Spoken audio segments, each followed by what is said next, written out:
My name is Kim Woehl, and I am with the Center for Inclusive Childcare. So my actual job duty is as a coach. So today I wanted to take a few minutes to talk to all of you about those difficult challenges that we maybe have when we have a concern with a child. Maybe it's behavior, maybe we're concerned about some delays perhaps. And making those conversations can be really challenging. It can be really scary. So I've written down a few notes, so we'll go back and forth a little bit. But when I think about some of those challenges, I think about my role. It's going to be really scary to present to that there might be a concern to that family. So I always want to remember to step into that parent's shoes.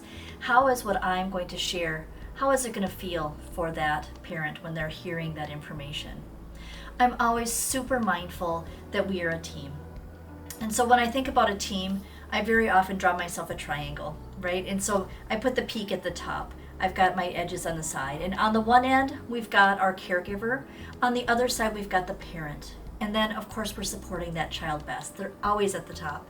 And I very often think about how they came to be in our setting. So whether you are a family child care or a center-based caregiver, maybe your Head Start or a preschool, church-based setting, or any other number of environments for children, I think very often that somebody, one of those parents has picked you. They've picked you as this child's caregiver, as hopefully the role model that's going to help them to be successful in life. And so when we see a challenge with a particular child, one of the big things that we have to always come back to remember is that they really did pick us. At some point, they wanted us to do what was best for the child, and sometimes that means that we have to have a difficult conversation. So again, I'm always going to step into the parent's shoes. How is what I need to convey, how is it going to feel coming into that parent's vision, perhaps, for the very, very first time? And when that happens, one of the things that we hear happening very often is that we oftentimes run into, I'm going to call it grief.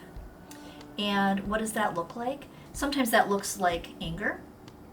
Sometimes that looks like denial. And in the moment, it tends to come back to all of us as the caregiver.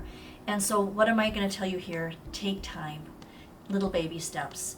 Be sure that you ask the parent what they think. And I would be careful. Boy, I tell you, in all the college books, in all the trainings that I've ever been to, one of the things that we are very often taught is to ask the family, hey, is anything happening at home? Is there anything going on that we should know about? As a parent of a child with special needs, I will tell you that I take that as an offense, right? When you tell me that is something going on, I want to react with, hey, is something going on here in the child care program that I should know about? That's not helpful.